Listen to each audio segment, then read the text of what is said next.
भाभी जी,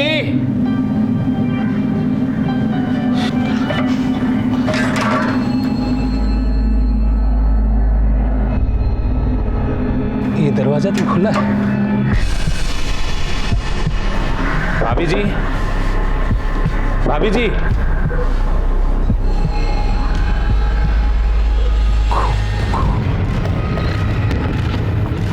चलिए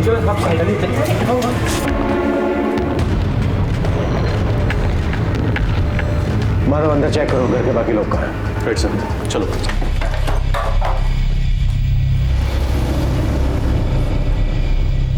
सर इधर आइए सर, एक और लाश।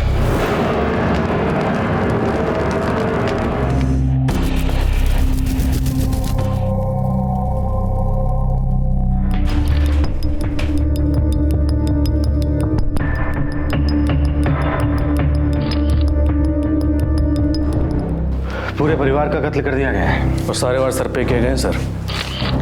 हमला अचानक किया गया होगा, किसी को रिएक्ट करने का मौका नहीं मिला होगा।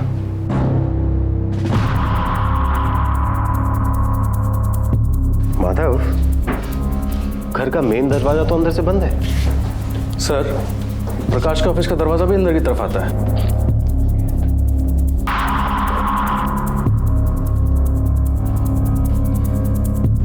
जबरदस्ती अंदर घुसकर आने का कोई भी निशान नहीं है। शायद कोई जान पहचान वाला हो सर।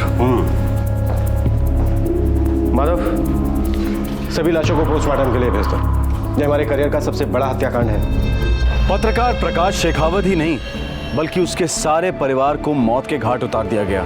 ये भयंकर हत्याकांड उस रात को हुआ जब शेखावत ने पीडब्ल्यूडी इंजीनियर उमेश सिंह के बेटे के अपहरणकर्ताओं की असलियत को पुलिस प्रेस कॉन्फ्रेंस में चैलेंज किया था। अब सवाल यह उठ रहा था कि क्या इन हत्याओं का उस किडनैपिंग केस से कोई ताल्लुक था या फिर नहीं।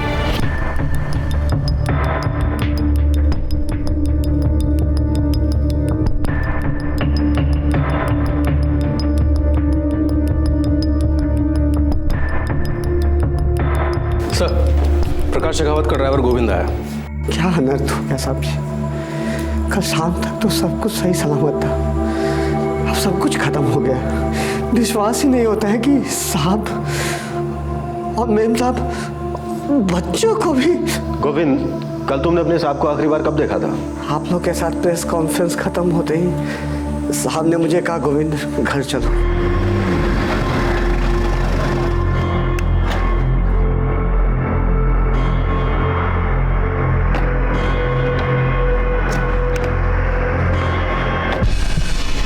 गोविंद, जब कल शाम को तुम यहाँ से गए उस समय कितने बजे थे?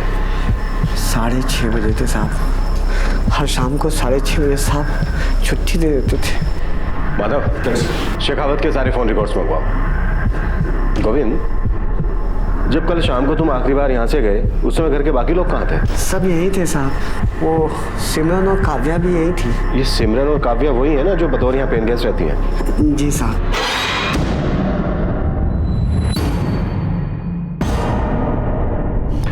माधव, घर का हर कोना छान मारो, शायद और भी लाशें बिछाई गई हो। सर, चलो।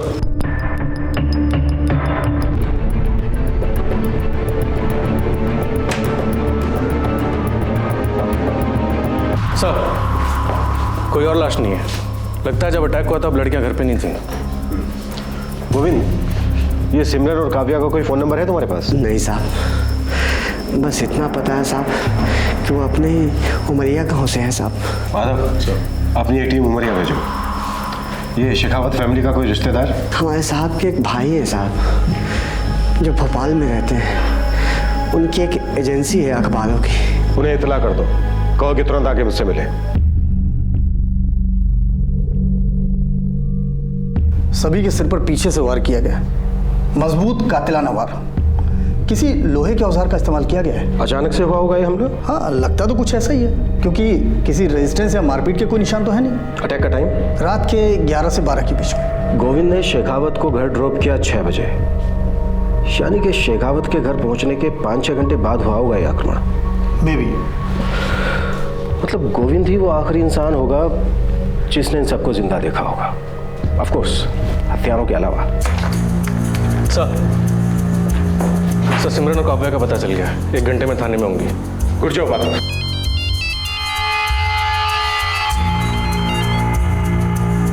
Good afternoon sir. ये सब क्या हो रहा है इंस्पेक्टर अमर? सारा के सारा मीडिया तांडव कर रहा है। हमारी सभी फोन लाइंस नॉनस्टॉप बजती जा रही हैं। हर इंसान का टारगेट इस वक्त है STF special task force. Sir इस वक्त जो आपके ऊपर प्रेशर है उसको मैं समझ सकता हूँ। देखिए इंस्पेक्टर, मैं एक सेकंड के लिए भी ये डाउट नहीं कर रहा हूँ कि आप लोगों ने पीडब्ल्यूडी इंजीनियर के बेटे की किडनैपिंग केस में कोई भी कसर छोड़ी है, और ना ही मैं डाउट कर रहा हूँ कि इस केस के सिलसिले में जितने भी क्रिमिनल्स पकड़े गए हैं उनमें से कोई भी बेगुनाह है। मेरी परेशानी इस वक्त ये है कि शेखावत ने हम पर उंगली उठाई और उसी रात उसे और उसकी फैमिली को वाइप आउट कर दिया गया। और यह मीडिया 2 और 2 जोड़कर न जाने कैसे कैसे आंकड़े बना रही है। सर मैं अपनी पूरी फोर्स के साथ इस केस पर लगा हूँ। यकीन कीजिए जल्द से जल्द कोई रिजल्ट आपके सामने पेश करूंगा। मेरे लिए इस वक्त एक एक सेकंड भारी है।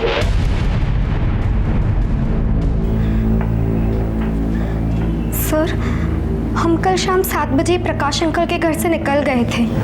हमारी 8 बजे की ट्रेन थी सर। तुम दोनों के जाने के चंद घंटों बाद ही शेखावत फैमिली का कत्लेआम हुआ। काव्या, सिमरन, तुम दोनों ने अपने घर जाने के लिए कल का दिन ही क्यों चुना? सर, हमारे एग्जाम्स कल ख़त्म हुए।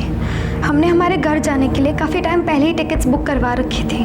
और प्रकाश अंकल ने खुद हमारी ट्रेन की टिकट्स की कंफर्मेशन करवाई थी सर। आप चाहे तो टिकट्स देख सकते हैं।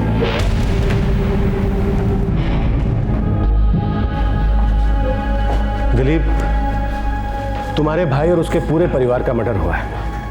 पूरे घर को चीर कर रख दिया है। हम चाहते हैं कि तुम जाकर आइडेंटिफाई करो कि किन किन सामान की चोरी हुई है। इंस्पेक्टर साहब, मैं अभी घर से ही आ रहा हूँ। लगभग 4 लाख रुपए कैश गायब है और कुछ 22 तोले के आसपास सोना। तुम्हारे भाई की किसी के साथ दुश्मनी, खासकर किसी ऐसे आदमी के साथ जिसकी नज़र इस दौलत पर हो? ऐसे तो कई लोग हैं जो भाई से नाराज थे, उनकी पत्रकारिता की स्टाइल को लेकर, लेकिन भाई साहब ने कभी मुझसे जिक्र नहीं किया किसी दुश्मनी के बारे में। हाँ, इतना ज़रूर कहते थे कि धमकियाँ आती हैं और बड़ी डेंजरस लाइफ है ये। हो सकता है ये चोरी हमारी आंखों में धूल झोंकने के लिए की गई हो, या फिर असली मकसद को छुपाने के लिए।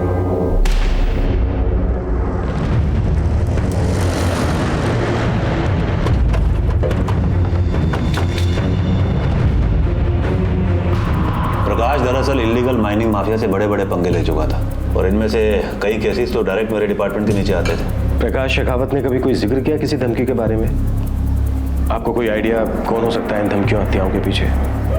किस पे कोई शक? सॉरी, आपने इमीडिएटली पूछ लिया तो दिमाग में कुछ आ नहीं रहा, पर ये माफिया काफ़ी बड़ा है और बहुत फैला हुआ है। उमेश जी, कहीं ऐसा तो नहीं है कि आप हमसे कुछ छिपा रहे हो अपने बेटे की किडनैपिंग के बारे में? मैं क्यों आपसे सच छुपाने लगा? मुझे तो उतना ही पता था जितना आपने मुझे बताया था या फिर मीडिया को बताया था। इनफैक्ट मैं खुद प्रकाश शेखावत के इल्ज़ाम के बाद हिल गया था। मुझे लगा असली किडनैपर्स अभी तक बाहर घूम रहे हैं, and I was worried for my family. और सच कहूं तो इस कांड के बाद तो मेरे हाथ पैर ठंडे पड़ गए हैं।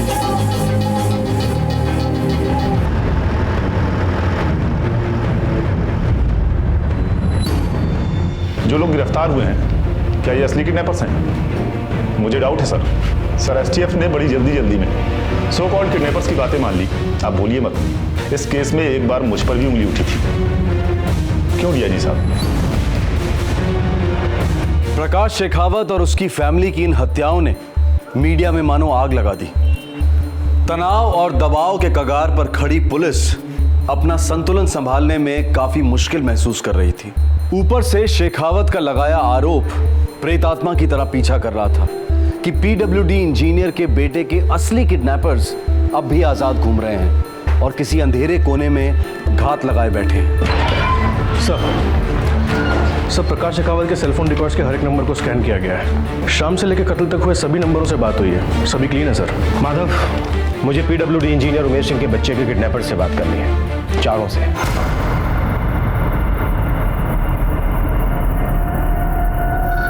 किडनैपिंग में जो पैसे लगे थे वो कहां से आए थे? सालों, जितना जल्दी हो सके है पकड़ो, नहीं तो सीधे अगले जन्म में जाके बोलोगे। साहब, किसी ने भी पैसे वैसे नहीं दिए थे, हम ही ने आपस में जुगाड़ कर लिया था साहब। किसका हाथ है तुम लोगों के सर पर? साहब, हम सच कह रहे हैं, हमारे ऊपर किसी का हाथ नहीं है, हम चारों ने ही किया था। माधव, एक एक हड्डी तोड़ डालो सालों की, और तब तक इन लोगों की धुलाई करते रहो जब तक एक एक सच्चाई ना उगलते। मारो सालों।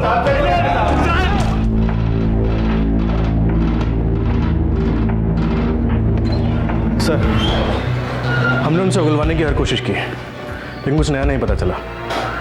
सर, लगता है कि प्रकाश शेखावत ने जो प्रेस कॉन्फ्रेंस में स्टेटमेंट दिया था, हम उस पर कुछ ज़्यादा ही जोर दे रहे हैं। सारी इन्वेस्टिगेशन उसी बात को दिमाग में रख के कर रहे हैं। हो सकता है कि इस मर्डर का प्रकाश की किसी भी एक्टिविटी या फिर इस किडनैपिंग से कोई संबंध ही ना हो और ये एक प्लेन रॉबरी केस हो सकता है माधव, लेकिन इस वक्त हमारे पास ऐसा कोई सबूत नहीं है जो इस बात की तरफ इशारा करे कि प्रकाश शेखावत के मर्डर का उसकी किसी भी एक्टिविटी से कोई संबंध नहीं है। सर, मैंने प्रकाश शेखावत के सेलफोन रिकॉर्ड चेक किए थे। एक ही नंबर से 6 मिस कॉल्स थी, 7 और 7:20 के बीच में। किसका नंबर है ये?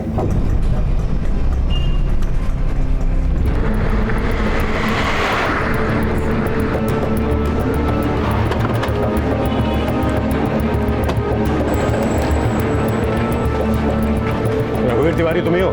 जी हाँ, हम ही रघुवीर तिवारी हैं। कहिए, कब आते? 2808543210, ये तुम्हारा नंबर है? नहीं साहब, मेरा नंबर तो 2896325018 है। 2808543210, इस नंबर का सिम कार्ड तुम्हारे नाम पर खरीदा गया है। ये देखो।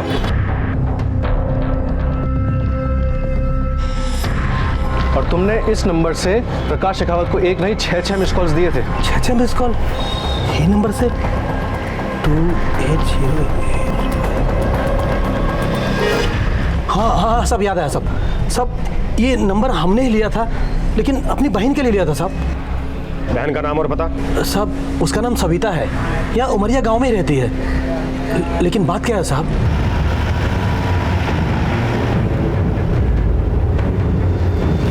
माधव, क्या लगता है ये सविता का कोई कनेक्शन निकल सकता है क्या प्रकाश शेखावत से? मेरा मतलब कोई अफेयर वफेयर? सर, प्रकाश शेखावत को मैंने काफ़ी सालों से फॉलो किया है, उसे कई आर्टिकल्स भी पढ़े हैं मैंने।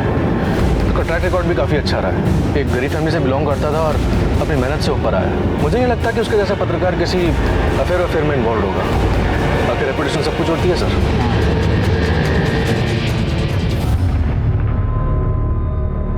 शाम के 7, 7:30 बजे 6 मिस्ड कॉल। वो साहब मैंने किए थे। क्यों किए थे? एक परेशानी थी जिसके बारे में मैं शेखावत साहब से बात करना चाहती थी। ऐसी क्या परेशानी थी सविता जी, जरा हमें भी तो बताइए। साहब, मेरा एक पड़ोसी है, उसने ज़बरदस्ती मेरी ज़मीन पे कब्जा कर लिया है। मुझे मदद चाहिए थी। यहाँ के एक पार्टी कर्मचारी ने मुझे शेखावत साहब का नंबर दिया और उन्होंने बोला कि शेखावत साहब बहुत बड़े पत्रकार हैं और अच्छी पहुँच है और आम इंसान की मदद भी करते। बस मैंने तो इसीलिए फ़ोन किया था। फिर एक बार डेड एंड। प्रकाश शेखावत और उसके परिवार की हत्या ने स्पेशल टास्क फोर्स की नींद उड़ा दी थी। एक तरफ प्रेस और इलेक्ट्रॉनिक मीडिया सीबीआई जांच की मांग कर रहा था, ये कहते हुए कि इस हत्याकांड में कोई बहुत बड़ी कॉन्स्पिरेसी है, और दूसरी तरफ स्पेशल टास्क फोर्स कुरेद कर सुराग निकाल रही थी। लेकिन हर सुराग एक बुझा हुआ चिराग साबित होता जा रहा था। हम एक भी लीड नहीं छोड़ रहे हैं, इस केस को हर एंगल से जांच रहे हैं। What is the result, Inspector? 0? I'm sorry to say it's a big 0.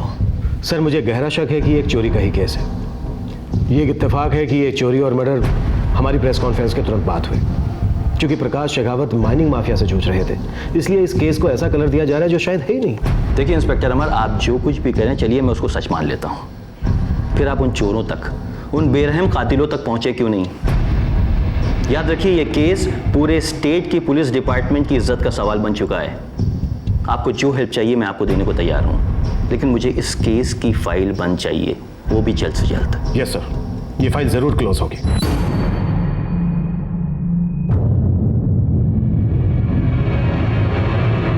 देखो गोविंद, मामला बहुत नाजुक होते जा रहा है। छोटे से छोटा सुराग इस वक्त हमारे लिए बहुत मायने रखता है। तुम याद करो, दिमाग पर थोड़ा सा जोर डालो और याद करो कि तुम्हारे साहब ने कभी तुमसे कोई जिक्र किया किसी धमकी के बारे में, या अपने भाई के साथ कोई छोटी मोटी अनबन, ऐसा कुछ भी गोविंद, कुछ भी।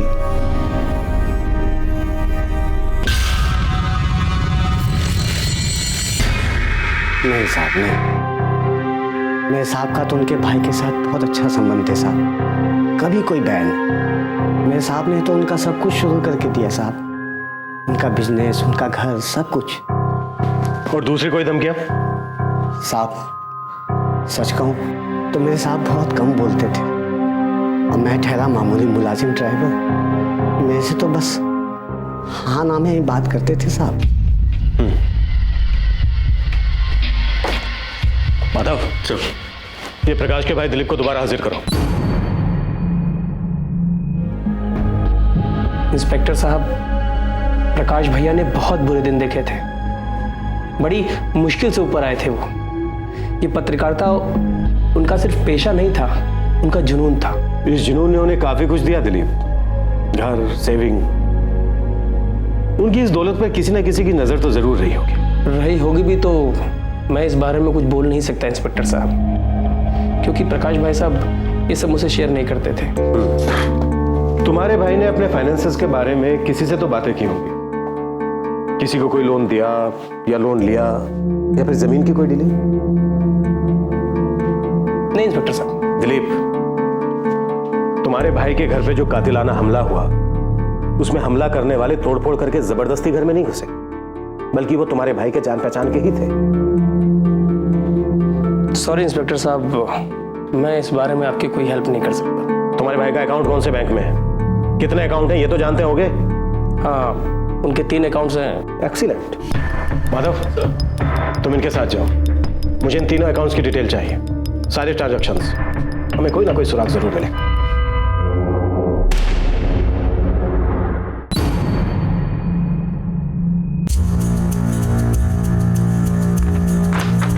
ये प्रकाश जी के तीनों अकाउंट्स के पिछले 1 साल के स्टेटमेंट है ना? Yes sir.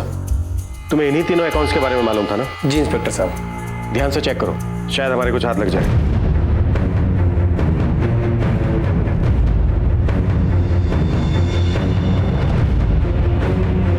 सर, सही ट्रांजैक्शन देखिए, कुछ गड़बड़ है। कैसी गड़बड़ बात है?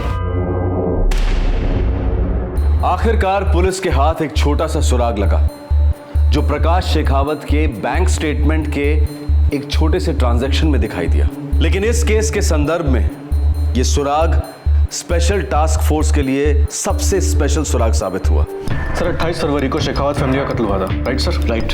सर ये देखिए, 2 मार्च को उनके एटीएम से 25,000 रुपए का विड्रॉवल हुआ है। इसका मतलब एटीएम कार्ड किसी के हाथ लगा, और सर पिन नंबर भी। मतलब वो शख्स फैमिली के बेहद करीब रहा होगा, क्योंकि ऐसे तो कोई किसी को पिन नहीं बताता। एटीएम की ब्रांच कौन सी है? Umaria main branch sir. Transaction का समय? शाम को 4:30 बजे। Excellent job Madhav. अब अगर इस बैंक के पास से हमें सीसीटीवी फुटेज मिल जाता है तो समझ लो मंजिल हमारे बहुत करीब है। 2 मार्च 4:30 PM main branch. Alright sir, मैं ये सीसीटीवी फुटेज आपके पुलिस स्टेशन में अभी भिजवा देता हूँ सर। जी सर।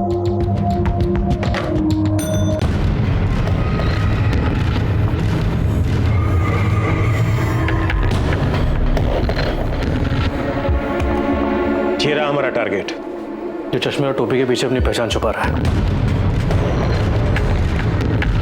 इस इमेज पर हम काम करेंगे माधव। इस चश्मे और टोपी के मुखौटे के पीछे छिपे चेहरे को सामने लाएंगे।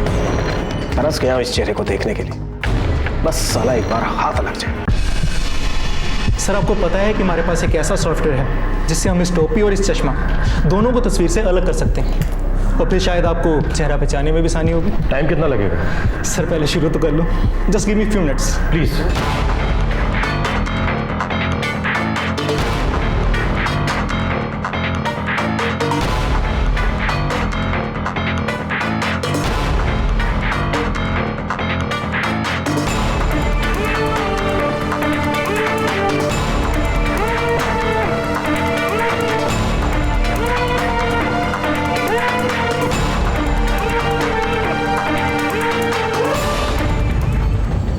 सर वो कुछ ऐसा दिखता होगा।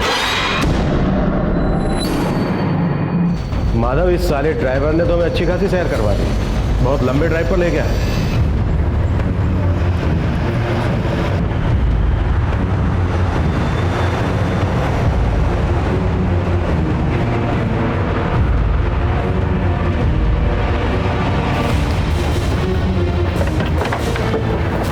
सर, ये रहा उनका घर।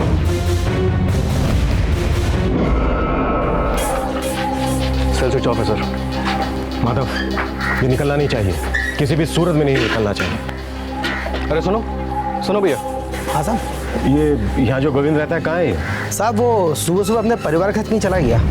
कहाँ चला गया? उसके चचेरे भाई की शादी है साहब। कहाँ पर है शादी? दीपालपुर में। माधव, सब दीपालपुर जाने वाली हर बस को राउंड अप करो। रास्ते में पड़ने वाले हर पुलिस स्टेशन को अलर्ट भेज दो। साहब वो अपना प्राइवेट बस करके गया है। Private bus? हाँ साहब, और सर उसके साथ में उसके रिश्तेदार भी गए बहुत सारे। ठीक है, शुक्रिया। तो मैं दीपालपुर के सभी एंट्री पॉइंट्स को अलर्ट कर देता हूँ। गुड माधव।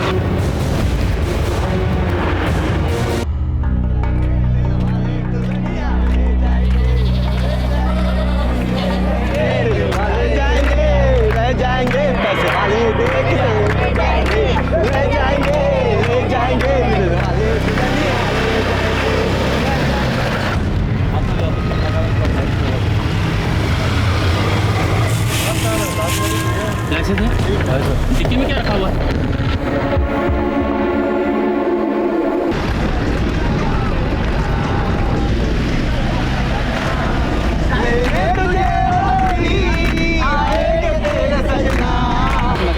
चेक कर रहे हैं। रह जाएंगे पैसे वाले।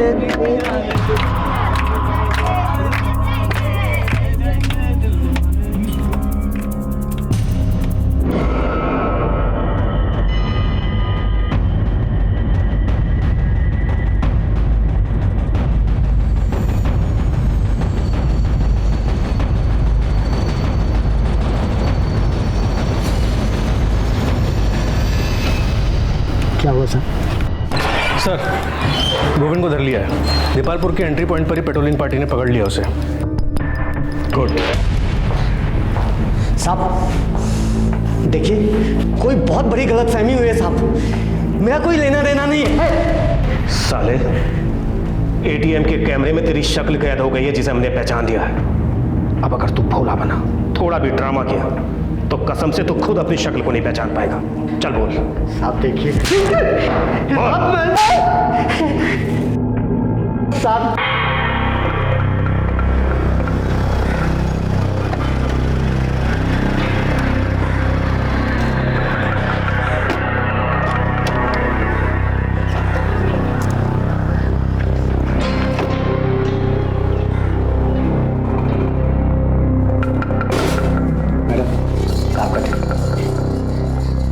कुछ काम है कोई? मैडम, अगर आपको एतराज़ ना हो तो आज की रात साहब के दफ्तर में सो सकता हूँ। कल सुबह एक रिश्तेदार को लेने भोपाल स्टेशन जाना। कमाल करते हो गोविंद, इसमें एतराज़ वाली कौन सी बात है? तुम घर के ही हो, हॉल में चटाई रखी, ले लो। धन्यवाद। मैंने ही साहब का घर लूटने का प्लान बनाया था। अपने मालिक को क्यों लूटना चाहता था? वो भी वो घर जिसकी तूने इतने सालों सेवा की। सेवा तो काफी की साहब, लेकिन मेवा काफी नहीं था। पैसों की बड़ी तंगी चल रही थी साहब। उधार का पहाड़ सर पे था। चचेरे भाई की शादी थी, उसे भी पैसे देने थे। इसीलिए मैंने चोरी की। लंबे अरसे पहले मैंने इसकी सारी तैयारी कर रखी थी।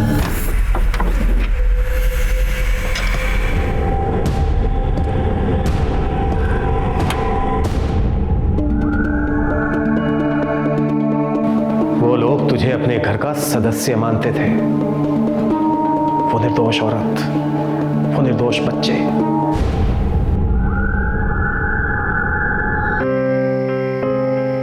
अब हम चलते हैं। छुट्टियों में आते रहना, ये नहीं कि अपने घर गए तो बस हम लोगों को भूल ही गए। खाली खाली लगेगा तुम्हारे बिना।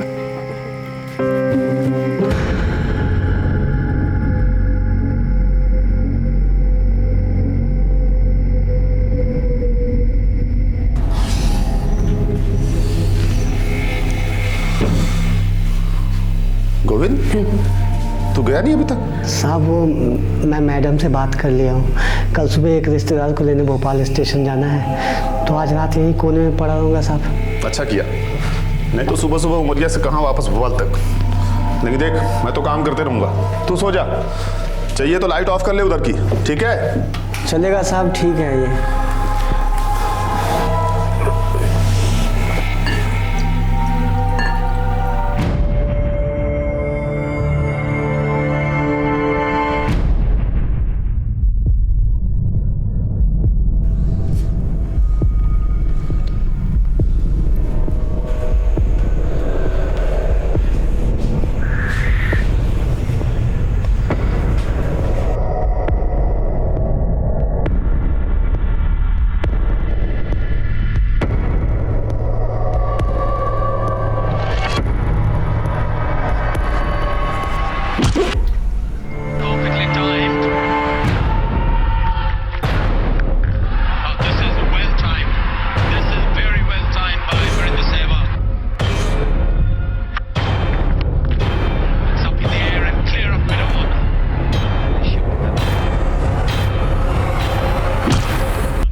बहुत सालों से उस परिवार के लिए काम कर रहा था साहब, नस नस से वाकिफ था, घर का चप्पा चप्पा मालूम था क्या कहाँ रखा है। लूटा हुआ माल कहाँ है? और वो स्पैनर जिससे तूने 4 मासूमों की जान ली?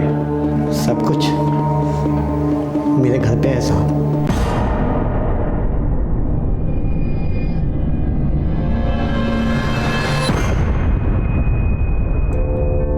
सर, हमने कुछ चोरी का माल बरामद कर लिया है, खास करके गहने। गोविंद ने कैश काफी हद तक खर्च कर दिया था। और वो मर्डर वेपन? सर, हमने एक स्पैनर रिकवर कर लिया है। सुपर्ब इंस्पेक्टर, ये एक बहुत ही पेचीदा केस था, बहुत सारे प्रेशर थे, बहुत सारे एजेंट्स, लेकिन आपने और आपकी टीम ने इसे बखूबी क्रैक किया। इस केस की फाइल क्लोज की आपने। Good job inspector Amar Saxena, all the best. Thank you sir. Prakash Shekhawat और उसके पूरे परिवार की हत्या एक मुलाजिम के लालच का नतीजा था। प्रकाश शेखावत का ड्राइवर गोविंद, जिसका ना पीडब्ल्यूडी इंजीनियर के बेटे की किडनैपिंग से कोई ताल्लुक था और ना ही माइनिंग माफिया से कोई लिंक्स, उसका रिश्ता बस अपने मालिक के पर्सनल फाइनेंशियल डिटेल से था, जिन्हें वो एक अरसे से ताक रहा था। उसके दिमाग में ये बात बैठ गई थी कि प्रकाश शेखावत की दौलत हासिल करके वो अपनी जिंदगी आराम से बसर कर सकता है। बड़ी चालाकी से वो उस अफसर के दस्तक की इंतजार कर रहा था जब उस पर शक जाने की कोई गुंजाइश ही ना हो। उसने ऐसे वक्त में शेखावत परिवार पर आक्रमण किया जब वो जानता था कि तहकीकात किसी भी दिशा में जा सकती है। लेकिन फिर एक बार पुलिस इस चालाक और बेरहम क्रिमिनल से एक कदम आगे साबित हुई। गोविंद ने कभी सपने में भी नहीं सोचा होगा कि पुलिस सुरागों के लिए हर अंधी गली में दस्तक देगी, जो आखिरकार उन्हें एक एटीएम ट्रांजैक्शन से हासिल हुआ। इस केस में स्पेशल टास्क फोर्स की टीम को उनकी बेहतरीन परफॉर्मेंस के लिए मध्य प्रदेश सरकार ने पुरस्कार देने की घोषणा की है। लेकिन कुछ रहस्यमय सवाल अब भी हल्की हल्की दस्तक दिए जा रहे थे। पीडब्ल्यूडी इंजीनियर के बेटे की किडनैपिंग में प्रकाश शेखावत को बदनाम करने की साजिश किसकी थी? प्रकाश शेखावत आखिरकार इस किडनैपिंग केस की तहकीकात से इतने नाखुश क्यों थे? मीडिया का एक हिस्सा अब भी इस बात पर यकीन करता है कि कोई बहुत बड़ी कॉन्स्पिरेसी इन्वॉल्व है इस केस में। उनका कहना है कि पीडब्ल्यूडी इंजीनियर के बेटे की किडनैपिंग और प्रकाश शेखावत के परिवार के कत्ल के केसेस में पुलिस की तहकीकात आधी अधूरी रही है, संदेहजनक रही है। वो एक टॉप लेवल इंक्वायरी की मांग कर रहे हैं। आपसे फिर मुलाकात होगी, तब तक हमेशा की तरह अपना ख्याल रखें, सुरक्षित रहें। जय हिंद।